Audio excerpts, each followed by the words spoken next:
El versículo 27 y 28. ¿Dónde, pues, está la jactancia? Queda excluida. ¿Por cuál principio? ¿Por el de la observancia de la ley? No, sino por el de la fe. Porque sostenemos que todos somos justificados por la fe y no por las obras que la ley exige. Al ser recibido eternamente por Dios como justo, y esto solo por gracia y solo por medio de la fe, lo primero que cae es nuestro orgullo personal o la jactancia. Si Dios solo por gracia y solo por Cristo te ha declarado justo y apto para recibir la vida eterna y en realidad no tuviste nada que ver, ni tuviste que sacrificar nada al respecto, ¿qué punto tienes entonces para presumir? No tienes nada, todo lo recibiste por gracia. Lo recibiste sin hacer alguna obra buena, se te concedió solo por creerlo.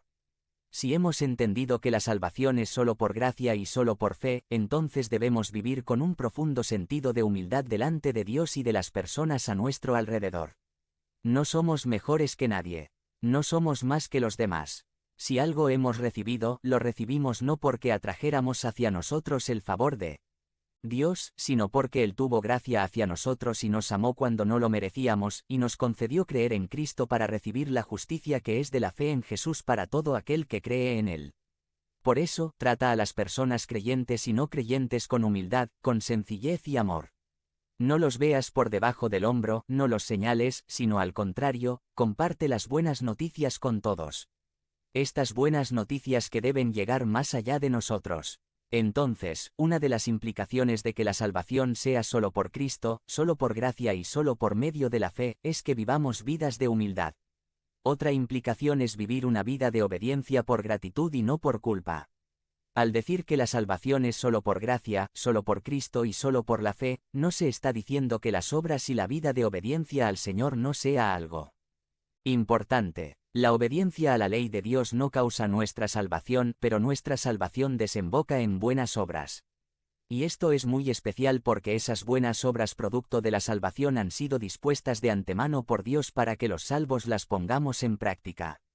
Una vida estéril de buenas obras y obediencia a Dios es una vida que está mostrando que muy probablemente no haya conocido la salvación solo por gracia, por Cristo y por la fe. No nos engañemos. Si yo digo que soy salvo, pero vivo como me da la gana. El Señor en verdad no es el punto central en mi vida, decisiones y relaciones. No me interesa en realidad glorificar a Dios con mi vida. En realidad, no tengo razón evidente para pensar que en verdad soy salvo.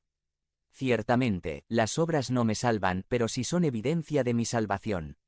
Lo que sí cambia en cuanto a las buenas obras en aquellos que han sido salvados por gracia, es la motivación para hacerlas. ¿Cuántas veces pensamos que hay que hacer cosas buenas para que Dios nos ame más? Entonces, las personas que piensan así se desviven por hacer cosas para Dios porque piensan que si no las hacen Dios los dejará, Dios se enojará, o los castigará. Entonces, cuando fallan en algo, sienten culpa que solo se purga en su mente haciendo más cosas para Dios. En resumidas cuentas, la obediencia a Dios que practican estos cristianos es obediencia por culpa o temor. Quiero decirte que la obediencia es importante. Si debemos obedecer y cumplir con lo que Dios quiere y espera de nosotros como sus hijos. Pero esa obediencia debe estar cimentada y motivada en el Evangelio. Esa obediencia debe fluir de un corazón que entiende que, si está en una relación con Dios, no es porque lo merezca o haya hecho algo para ganarla, sino fue exclusivamente porque Dios tuvo gracia para con él y que recibió dicho regalo por medio de la fe, es decir, por creer en Jesucristo solo a través de creer en Jesucristo. Entonces, ese corazón que está cimentado en el Evangelio, obedece a Dios no por temor al castigo de Dios o por culpa, sino por un profundo sentido de gratitud por la obra de gracia de Dios en su vida en Cristo Jesús. Las personas así entienden que su relación con Dios no se basa en su desempeño, sino en lo que Cristo hizo a su favor en su vida, muerte y resurrección. Que Dios, por gracia, los ha hecho aceptos ante su presencia, por los méritos de Cristo que son atribuidos a los que creen en Él, solo por gracia, solo por fe. Nuestras buenas obras no son un pago o una indemnización para Dios por todo lo que ha hecho por nosotros, sino son la respuesta agradecida y correcta ante tanta gracia que Dios nos ha dado en Cristo. ¿Por qué vas a venir al culto de adoración cada domingo? Porque Dios te amó en Cristo y así tienes la oportunidad de exaltar juntamente con tus hermanos la majestuosidad de su gracia para contigo. ¿Por qué vas a dar generosamente en el reino de Dios? Porque es señal de la confianza que